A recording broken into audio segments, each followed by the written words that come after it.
ಏಯ್, ಎಲ್ಲೋಗಿದೆ ಬ್ರೋ? ಇಷ್ಟು ದಿನ ಕಾಣಿಸ್ಲೇ ಇಲ್ಲ. ಅಮ್ಮಾಜಿ ಡ್ಯಾಡಿಗೆ ಲೆಗ್ ಇಂಜುರಿ ಆಗಿತ್ತು, ಸೊ ಸರ್ಜರಿ ಮಾಡ್ಬೇಕಾಗಿ ಬಂತು. ನಾವು ಹಾಸ್ಪಿಟಲಲ್ಲೇ ಇದ್ವಿ ನೋಡ್ಕೊತ. ಓಹ್ ಸಾರಿ. ಹೇಗಿದ್ದಾರೆ ನಿಮ್ಮಪ್ಪ? ಪರವಾಗಿಲ್ಲ ಇವಾಗ. ಓಕೆ. ಮತ್ತೇನಕ್ಕೆ ಇನ್ನೂ ಬೇಜಾರಾಗಿದೆಯಾ? ನೀನು ಹೇಳ್ದಂಗೆ ಹೆಲ್ತ್ ಇನ್ಶೂರೆನ್ಸ್ ಅನ್ನು ಬೈ ಮಾಡಿದ್ದೆ, ಸೊ ಸರ್ಜರಿಗೆ ಅದೇ ಎಲ್ಲ ಕಂಪ್ಲೀಟ್ ಆಗಿ ಕವರ್ ಆಯಿತು, ಹೆಲ್ಪ್ ಆಯಿತು. ಒಳ್ಳೇದೇ ಅಲ್ಲ, ಕರೆಕ್ಟ್ ಟೈಮಲ್ಲಿ ಹೆಲ್ಪ್ ಆಗಿದೆಯಲ್ಲ ನಿನಗೀಗ. ಮಚ್ಚ, ಆದರೆ ಹಾರ್ಟ್ ಸರ್ಜರಿಗೆ ಮುಂಚೆನೇ ಸ್ಕೆಡ್ಯೂಲ್ ಆಗಿದೆ. ಸೊ ಲೆಗ್ ಇಂಜುರಿ ಎಮರ್ಜೆನ್ಸಿ ಬಂದಿದ್ದರಿಂದ ಕಂಪ್ಲೀಟ್ ಅಮೌಂಟನ್ನು ಅಲ್ಲಿಗೆ ಹೋಗ್ಬಿಡ್ತು. ಸೊ ನನಗಿವಾಗ ಹಾರ್ಟ್ ಸರ್ಜರಿಗೆ ಒಂದಷ್ಟು ಅಮೌಂಟ್ ಬೇಕಾಗುತ್ತೆ. ಸೊ ಪ್ಲೀಸ್ ಲೋನ್ಗೆ ಏನಾದರೂ ಹೆಲ್ಪ್ ಮಾಡ್ತೀಯಾ? ಹಾಗಾದ್ರೆ ನಿನಗೀಗ ದುಡ್ಡಿನ ಅವಶ್ಯಕತೆ ಇದೆ.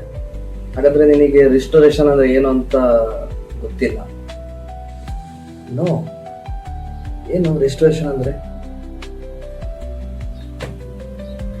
ರಿಸ್ಟೋರೇಷನ್ ಅಂತ ಅಂದ್ರೆ ಒಂದು ಸಲ ನೀನು ಕಂಪ್ಲೀಟ್ ಸಮ್ ಇನ್ಶೂರ್ಡ್ ನೀನು ಆಲ್ರೆಡಿ ಕವರ್ ಮಾಡ್ಕೊಂಡಿದ್ಯಾ, ಕ್ಲೈಮ್ ಮಾಡ್ಕೊಂಡಿದ್ಯಾ ಅಂತ ಆದ್ರೂ ಕೂಡ ನಿನಗೆ ಸೇಮ್ ಇಯರ್ ಅಲ್ಲಿ same insured amount again refill ಆಗುತ್ತೆ ನಿನ್ನ ಪಾಲಿಸಿನಲ್ಲಿ.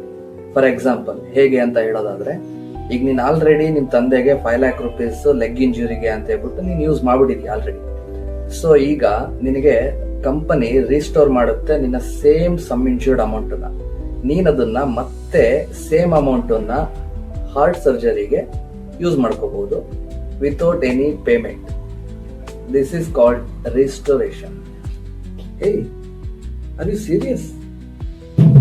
S, I am serious.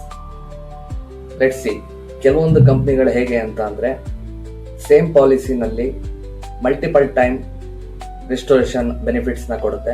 ಕೆಲವೊಂದು ಕಂಪನಿಗಳು ಅನ್ಲಿಮಿಟೆಡ್ ಟೈಮ್ ರಿಸ್ಟೋರೇಷನ್ಸ್ ನ ಕೊಡುತ್ತೆ. ಹಾಗೂ ಕೆಲವೊಂದು ಕಂಪ್ನಿನಲ್ಲಿ ರಿಸ್ಟೋರೇಷನ್ ಸೇಮ್ ಡಿಸೀಸಸ್ ಗೆ ತಗೋಬಹುದು.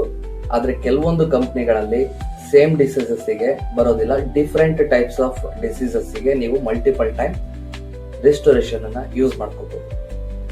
ಸಿ, ಮೆಡಿಕಲ್ ಎಮರ್ಜೆನ್ಸಿ ಅನ್ನೋದು ಒಂದು ಸಲ ಬಂದು ಹೋಗುವಂಥದ್ದಲ್ಲ. ಸೊ ಲೈಫ್ ನಮ್ಮನ್ನ ಪದೇ ಪದೇ ಟೆಸ್ಟ್ ಮಾಡ್ತಾ ಇರುತ್ತೆ. ಸೊ ಇನ್ಶೂರೆನ್ಸ್ ಅನ್ನೋದು ಇದ್ರ ವಿರುದ್ಧ ನಮಗೆ ಹೋರಾಡೋದಕ್ಕೆ, ಫೈಟ್ ಮಾಡೋದಕ್ಕೆ ಹೆಲ್ಪ್ ಮಾಡುತ್ತೆ. ಹಾಗಾದ್ರೆ ನಿನಗೆ ಮುಂಚೆನೆ ಗೊತ್ತಿತ್ತಾ ಇದೆಲ್ಲ, ನನ್ನ ಪಾಲಿಸಿನಲ್ಲಿ ರಿಸ್ಟೋರೇಷನ್ ಇರೋದು? ಎಸ್, ಅದನ್ನೆಲ್ಲ ಚೆಕ್ ಮಾಡಿಬಿಟ್ಟೆ ನಿನಗೆ ಇದನ್ನ ಸಜೆಸ್ಟ್ ಮಾಡಿದ್ದು. ಸೀರಿಯಸ್ಲಿ ಈ ಸಲ ಸಾಲ ಮಾಡೋದ್ರಿಂದ ತಪ್ಪಿಸ್ಬಿಟ್ಟೆ ಮಚ್ಚಿ. Thank you. ನೋ, ನಿನ್ನನ್ನು ಇವತ್ತು ಕಾಪಾಡಿರೋದು right knowledge. Your insurance shouldn't end after one emergency because life doesn't.